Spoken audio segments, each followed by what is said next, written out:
Welcome to Financial Perspectives, the podcast. Join the team at Foster Group and our expert guests as we explore a variety of subjects that could impact your financial life.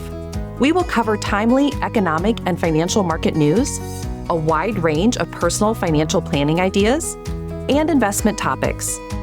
Ultimately, we want to encourage educated optimism and do our best to provide valuable insights to help you navigate your financial journey with confidence. Please stick around at the end for important disclosure information.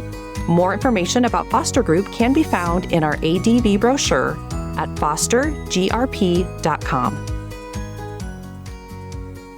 The One Big Beautiful Bill was signed into law by President Trump on July 4th. As much anticipated, a lot of feelings around that bill, good and bad.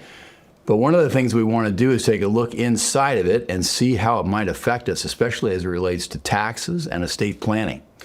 There were a lot of provisions in the bill. A number of them extended what was already in place in the Tax Cut and Jobs Act of 2017. So we'll review a little bit of that today. But to do that today, I'm joined by Ashlee Vieregger. Ashlee is a senior lead advisor at Foster Group. She is also an attorney. She's been a trust officer, so she is really well equipped and versed on helping us to understand just how this new bill might affect our estate plans, what we may want to do as a result of that. We're also going to talk about just some things around estate planning in general, because this continues to be a topic of interest for clients of Foster Group. So Ashlee, thank you for being here. Yes, thank you for the warm welcome, Kent. It's great to be here, and we have a lot to talk about, clearly. We have a lot to talk about as we've been going through this. Let's start here. You know, as the bill was going through things, there was some real questions as to what was going to survive, what was going to make it into the bill, what was going to come out. So what were some of the changes that we saw in the bills, particularly as it relates to estate planning, and then what things really didn't change or remained the same? Yes, I would say this new piece of legislation enacted some incremental change for a lot of the estate planning that we're doing with clients. It doesn't represent a massive overhaul of the previously enacted law, but there are a few notable provisions to point out. So today, under the new law, each taxpayer or individual in a household can pass on a total of $15 million of wealth to any one of their choosing, heirs, children, grandchildren, friends, other family members, free of their estate owing any estate tax. And that amount is doubled for a married couple, so $30 million for two spouses. And that represents about $1 million increase from where we were today, which was $13.99 million per person. It couldn't be around 14. It had to have that decimal point in there. Or $27.98 million for a married couple. So it represents a little bit of an extension in terms of amount. What's notable about the change is that it's a permanent extension, and it will be indexed for inflation. So we can expect it each year to just creep up incrementally as it's done in the past several years. So it resolves a little bit of an uncertainty of where do we go from here if we don't have a new law. We were set to have a reversion back to previous levels, but that question is answered with this new piece of legislation. Well, that's good. So when we think about the number of estates, let's say in the United States, that might be affected by the law or that might be taxable, it seems like that number is pretty small. Yes, for as much hype and play as this concept gets in the media, the idea of the estate tax and the exemption amount, it only touches about 7,000 households per year. Wow. That few number of households would be in a position to need to file a return and would actually owe tax as a result of these levels. So a very small proportion of individual taxpayers and couples that this would actually impact. That doesn't mean we shouldn't still plan for it. There's plenty that we can do on the planning side, but it won't touch that many American households. I think that's part of the conversation today. It can feel like there's a lot of things that maybe are very consequential in the bill as it relates to estate planning or taxes. I think what we'll find is kind of like the estate planning, it's going to affect few people, but for those people who it does affect, obviously the planning is very important around that. Oh, absolutely. And I think even if you aren't directly touched by this $15 million new exemption, there's still a lot of good reasons to plan that could be inspired by a new tax law. Great. So what other changes? I know one area of interest for you is in charitable giving. What things changed there? Absolutely. So a few new notable charitable deduction updates included in the bill. If you're using the standard deduction today, meaning you're not itemizing deductions, there's a new charitable deduction for standard filers, $1,000 for a single filer and $2,000 for a married filing jointly couple. So that means I can still deduct charitable contributions even though I'm not itemizing, which is a benefit for many households. And then in terms of itemized filers, there's a new floor, which is an interesting development. So today, in order to be able to itemize a charitable deduction, there's a new floor, meaning 0.5 or 1/2% of taxable income. Your charitable gifts need to be in excess of that amount in order for your charitable gifts to be deductible on your Schedule A itemized deductions. So that represents a unique wrinkle and a little bit of a hurdle for itemized filers to overcome. And we'll see how that plays out as filing season starts. Yeah, it's too bad. It just kind of adds one more schedule to the tax return that you think, why would we need to do that? I mean, the paid preparers probably don't mind it. Gives them another thing to do on their return preparation for clients. I guess that's probably true.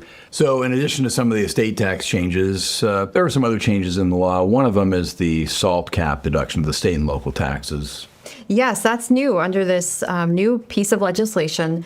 Currently, you are allowed to deduct $10,000 per year for your state and local income taxes, which also includes your property tax, your state income tax. And this was frustrating to a lot of taxpayers in high income tax states, because if you're paying a bundle in property tax and you can only deduct $10,000 of it, that's severely limiting what you're able to itemize on your return. With this new piece of legislation, that amount will be temporarily expanded to $40,000 per year, and that will last through 2028. And then in 2029 tax year, we'll go back to the current $10,000 per year level. So it represents a temporary piece of relief for those high income tax state filers who are most affected, but it doesn't represent a permanent change. Yeah, and I think that kind of represents some of the complexity of the bill. In the past, there's been bills like this are passed and they have sunset provisions. And oftentimes the sunset provisions are there to make a congressional scoring work. They can only spend so much money without having associated revenues in order to pass the Senate. So I'm imagining that this is one of those things. But throughout the bill, there are some things that are actually going to have a limited life. But many things in the bill, thankfully, are permanent in the sense of until Congress chooses to change the law, these things will remain in place. Yes, there's certainly plenty for advisors to sink their teeth into because, as you mentioned, some things are permanently extended and some have a deadline or an expiration date. So it's incumbent upon us to understand how that's going to apply for any of our client situations. Yeah. So in moments like these, we kind of see about new tax legislation, people think, oh, well, maybe I need to do something. It's kind of one of those like, this is a transitional event. I need to revisit my estate plan. Would you say this represents something like that? I would say for a lot of the families that I work with who tend to be business owners, executives, multi-generational families, many of those groups who might actually be impacted, one of those 7,000 households that could potentially owe estate tax, they have had some things that they're thinking about already in the works. And so for them, I would say it may be a continuation of that thinking. We have less of a deadline, but we still may owe estate tax in the long run. So it's always a good time to plan ahead for that. As we continue to learn more and have a little bit of a new legislative playing field to operate from. For those people who are not part of those 7,000 households, this bill can still be an excellent catalyst to dust off your plan, see what it says. Do I still like those provisions? Are there things that have changed in my life or in my circumstances that would motivate me to do something different? And if it takes a piece of legislation like this to motivate someone, I'm all for it because, frankly, we all need to have an estate plan that can work for us. And it's very tempting to just do it once, let it go by, never pick it up for decades, and then potentially run into a situation that doesn't yield favorable results. Yeah, I think the good news here is it's probably not urgent that somebody do something right away because so many of the things are going to remain the same. But similar to when we talk to people about thinking about their portfolio or putting it into place, maybe making changes, it's best to make those decisions in times of relative calm. Our minds are a little clearer. We're not anxious about some change. We're not worried, maybe living in some kind of a fear situation. We're actually able to, I think a little bit more clearly. I couldn't agree more. I mean, I think there's a bundle of psychological research that would indicate when we are in times of stress, whether that's external or internal, we've had a stressful event happen, a loss in the family, a challenging financial situation, a significant health diagnosis. We're trying to navigate lots of things in our day-to-day life, and then we stack estate planning on top of it. we're really setting ourselves up to make some less than ideal decision making because there's only so much information that we can process and work through at any given time. So I'm a firm believer of do estate planning when it's sunny. Don't wait for a rainstorm to befall you before you start doing this kind of work. Because if you're already overtaxed and burdened in terms of what you're mentally working through, you're not going to have as ideal of a result as you could if you were planning under less extreme conditions. So you're saying if I were planning a international trip next year, let's say. Yes, start now. Start now. Right. I'm not signing when I'm on Not on the way to the the airport, not the day before, not, let's renew the passport and pay expedited processing fees to get it in a week. Hopefully the ink is long dry by the time that we're getting in the car. So I think our point here is we're just encouraging you, starting the process, doing the planning far in advance can really be helpful, and I think works well for people. Oh, absolutely. So if people are going to do a review, what are the documents that they should be paying attention to?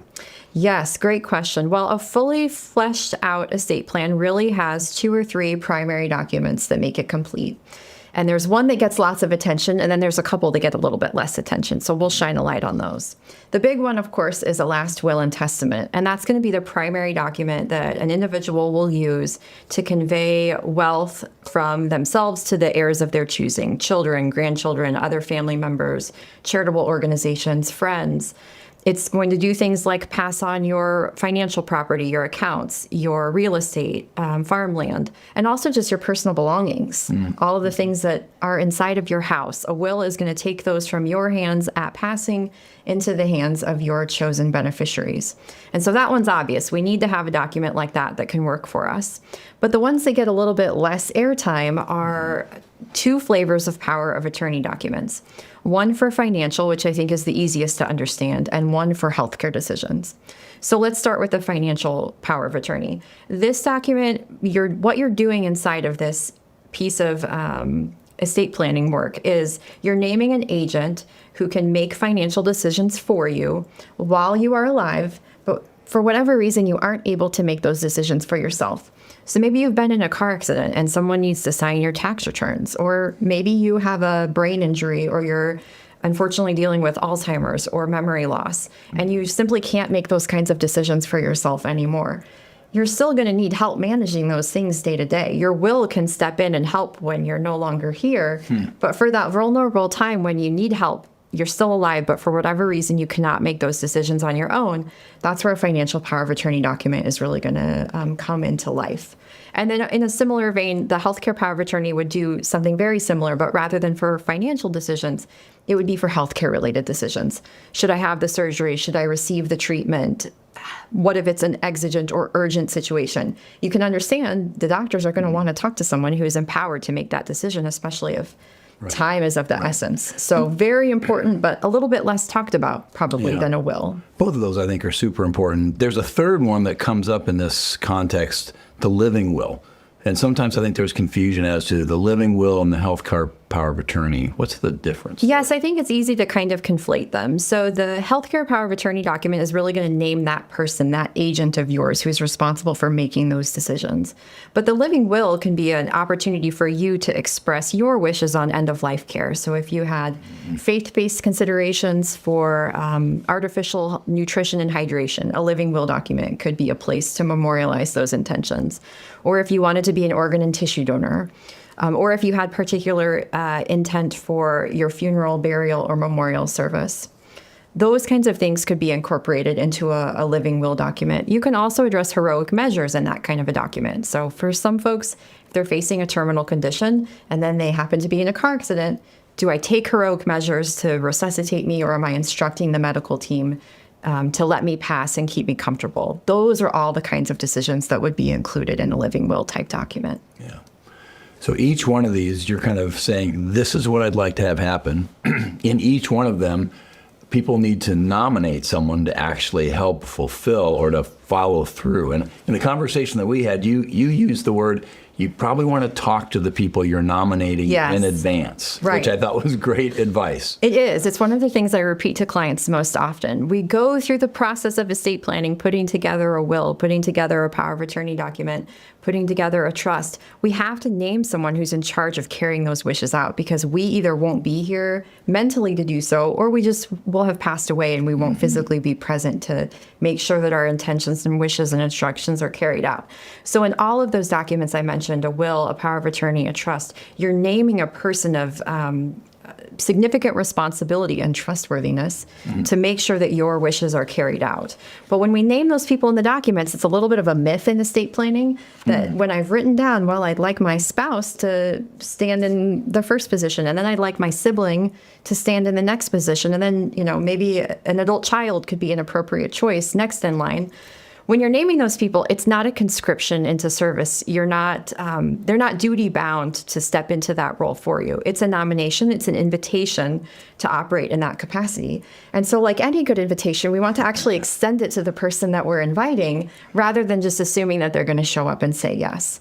So after the ink is dry on the documents, or even beforehand, let's talk to that person and say, I'm considering naming you in my power of attorney document in the event that I'm not able to make that decision for myself. Is that a role that you would be comfortable with? What questions might you have? Are there concerns or worries that you have in stepping into it? Let me assuage you. Let me talk to you about the other people in my life that could help you in that kind of a role.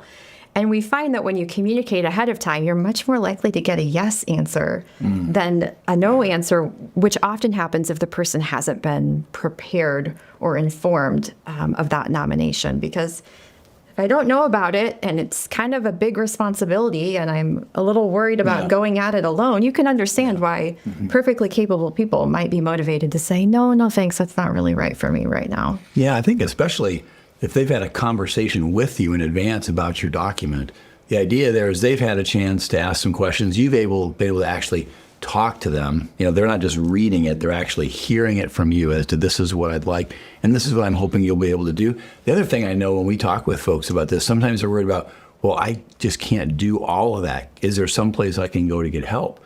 So talking about, yes, there are advisors that you already have in place. This is the attorney that I've worked with. These are the people who you can talk with who can help you to accomplish those things. That can be super helpful. I agree. And I think there's a little bit of this perception that if I've been nominated in this role and I say yes, then I'm on an island and I'm doing it by myself and I'm totally up a creek without a paddle and there's nobody that can help me. But if you've had the conversation ahead of time, you could say, well, this is my advisor at Foster Group, and this is my accountant that I work with, and this is my attorney. And by the way, all of these people or their successors will be able to help you when it comes time for you to serve and help carry out my wishes. So you won't be going at it alone, and they've done it a million times. And so you don't have to be the expert in everything. You just have to have an understanding of what I would want. Yeah, I think that's a good way to put it. So we've talked a little bit about now might be a good time to review these things. Obviously, circumstances change. People you may have named in previous documents. I think about a younger person who might have named their parent, let's say, as their executor. Now they're older. Their parent is maybe not in the best position to serve in that role. So it's time to review that and see what else might have changed. About how often, Ashlee, do you think reviewing documents and making changes should happen? Yes, I think there's one of these sort of myths around estate planning that once I've done the heavy lifting of putting my documents into place, whether it's for the first time or after many years and I'm doing a big overhaul, is that I just put it on the shelf when it's done and I wash my hands of it and I'm finished forever. And the reality is that actually the shelf life of a good estate plan isn't much longer than about 3 to 5 years, which is sort of daunting if you're a client to hear that. You may have to touch this thing every 3 to 5 years. Do you know how hard it was to touch it for the very first time? And now you're telling me I have to do it again and again and again. Like, I'm not prepared to receive that piece of advice. Very fair perspective. But what I will say is that 3 to 5 years is a good guideline, but life happens quickly. We've had folks who executed documents and not 6 months later they were back in their attorney's office because something changed. They got a medical diagnosis. They had a new birth in the family. They lost a loved one due to death or divorce. We can't predict at what clip or when those future significant events in our lives are going to unfold. So 3 to 5 years is a guideline, but don't wait 2 or 3 more years if you have a significant life event or milestone happening right now that would be a catalyst toward, well, 3 years ago I set this up and I liked it then, but now something major has changed in my life now and it doesn't produce a great result, but I'm still going to wait 2 more years because you said that 3 to 5 years was the guideline. No. Update it now as your wishes have changed. Yeah. Both of you and I have watched people kind of work through that role where maybe they've had the death of a spouse or a child that has the death of a parent. And one of the things that I have consistently seen is for those people who've done a good job of estate planning and communicating in advance, that is such a gift to the people who are coming behind you. They know what your wishes are. You've done a good job of putting things in order, so it's very easy for them to follow through. It's a hard time for them to be following through because they're without you. So that experience of grief just makes it that much harder. And if you've done the work and made the investment of both the time and it's going to cost some money once in a while to do the documents, it's just a gift to those people as well as all the other things that you're going to do for them through your estate plan. So I think that's important to. Oh, I couldn't agree more. I would say I'm a millennial, and as a generation, we are known for not really wanting to inherit things. Like grandma's china, I don't need to inherit that. But a well-designed estate plan that has been buttoned up ahead of time, I would love to inherit that. That would be a big comfort, especially if I'm dealing with something very stressful and full of grief, like the loss of a loved one. If I don't have to go through a Herculean effort to gather all the right documents and get all the people in the room and untangle some knots that I didn't really even know existed, the grief process by itself is hard enough to get through. And if you're adding those additional weights, it can be really hard for a lot of people to get through. So it's funny because in my practice as an advisor, some of the very most motivated clients to do estate planning are those who have had to do the hard way of settling a parent's or an ancestor's estate. They're saying, my parent didn't set me up the way that I would have preferred to have been set up. I'm never going to do that to my child. It was so stressful and difficult that it gives me anxiety to think about that being the situation for my kids or my grandkids. So let's do this now. I want to prevent that from happening. There's a set of people who feel very convicted about that. Yeah. That leads me to think a little bit about kind of the non-official documents. So we've been talking about the very official documents. Some of them are kind of prescribed in their format. But I know in talking with you and others that there's some non-official, some informal documents or ways of communicating things to your heirs, to people who come after you that can be really helpful. Yes, I would agree with that very much. And I would say legal documents like a will, which is basically a set of instructions for your executor to follow, or a power of attorney document, which is a set of instructions, either medical or financial, for your agent to follow. They really aren't documents of family history or sentiment or feeling or a certain kind of emotional values sort of legacy. They're primarily a legal document that is a set of instructions. So a lot of folks think of their will or their estate planning documents as needing to encompass a lot of these more personal intentions or wishes or hopes or worries or stories. And I'm a big fan of passing those things down to your heirs to give context for the decisions that I've made in these legal kinds of documents, but they don't need to live in the will or the power of attorney. Let's write our loved ones a letter or do a video recording of ourselves speaking about this was my story and my background and my path to building the wealth that I did, and these were the formative lessons I learned and the mistakes I made and what my hopes are for my heir, and these are the foibles that I wish I didn't have to learn the hard way. I want you to have more information at an earlier point in your life. I always encourage clients to write that down in a letter. Do it in your own handwriting for maximum effect, because no one is going to tell your story the way that you will, the way that you can. No one is going to be able to convey that message, least of all a lawyer in a very dry last will and testament kind of document.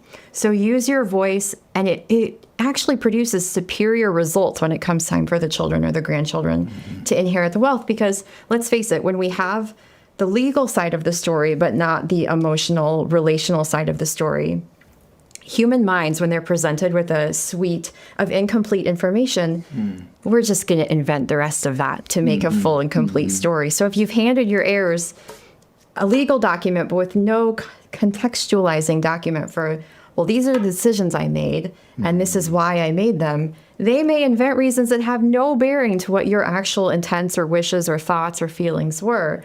So there's no substitute for you telling your heirs what your intentions are in your own words. It can really stop harmful stories from being told before they can even get out of the gate. So I'm a big proponent of those personal messages. Right. The harmful stories that can just be made up. Oh, absolutely. We see it all the time. They're pure invention. They're like, Mom didn't love me best, and that's why this document says this. And it's like, well, we could have avoided that with just a, dear daughter, dear son, I love you so much. These are my hopes for you. This is why I did this the way you did. Remember when I paid for that for you and I didn't for your brother?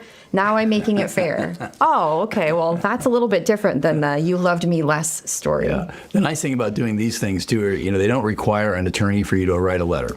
These are things that you can do on your time, 100%. really without cost except for your time. That's right. We talked about recording things using your phone. There are certainly services now that will help you to do this if that's what you'd like, where you can make a very highly produced video. You can capture a lot of digital images or photographs and make sure, this is exactly what you want. But don't let that be the reason to not do it. Oh, absolutely. It's so simple to write that letter. Absolutely. There's no substitute from your own words from the heart, whether you do it professionally or whether you do it informally. Yeah, very good. Okay, so we've kind of covered a lot of things. And maybe you're a little going, wow, that's a lot of stuff to cover. What I would encourage you is this. If this is kind of brought to mind, hey, I need to take a step here to maybe review this, we'd encourage you to contact your advisor to have that review and just get that conversation going. I know the foster group advisors have these conversations regularly, and they're super helpful. Even if there's no changes necessary, just reviewing it, having the conversation, making sure things are in order the way that you want really can kind of relieve some stress, raise some anxiety that you might be feeling otherwise. Before we sign off, though, I want to give you the opportunity to have the last word. Is there anything that you're thinking about that you go, oh, I wish I'd said that, or here's something I think is important to take away? Yes, I will leave you with this. There's this perception that what you write in an estate plan today has to be perfect, and it has to reflect what I want to happen for the rest of my life. But life doesn't work like that, and people don't think ahead like that. Future me in 5 years, I have no idea what that person may want. And so I owe it to myself to constantly check in on a regular basis or as life events unfold to take stock of, what do I have today? If it's something, do I still like it? Worst case scenario, I'm going to find some things that I might want to tweak. Great. I can have a conversation with my advisor about that. If I don't have anything on paper is better than nothing, because if you have nothing, then you're letting a law decide what happens to your wealth and your minor children and your legacy. So give yourself the benefit, give yourself the advantage of making that choice for yourself and owning it. Great. Ashlee, thanks for joining us today. This has been very helpful. You're obviously very knowledgeable, a lot for our listeners to think about. Yes, plenty to sink your teeth into. Thanks for having me. It was a fun conversation. Start small. Thanks for joining us. We look forward to seeing you next time. The previous presentation by Foster Group was intended for general information purposes only. No portion of the presentation serves as the receipt of, or as a substitute for, personalized investment advice from Foster Group or any other investment professional of your choosing. Different types of investments involve varying degrees of risk, and it should not be assumed that future performance of any specific investment or investment strategy, or any non-investment related or planning services, discussion, or content, will be profitable, be suitable for your portfolio or individual situation, or prove successful. Foster Group is neither a law firm nor accounting firm, and no portion of its services should be construed as legal or accounting advice. No portion of the content should be construed by a client or prospective client as a guarantee that he or she will experience a certain level of results if Foster Group is engaged, or continues to be engaged, to provide investment advisory services. A copy of Foster Group's current written disclosure brochure discussing our advisory services and fees is available upon request or at www.fostergrp.com/disclosures.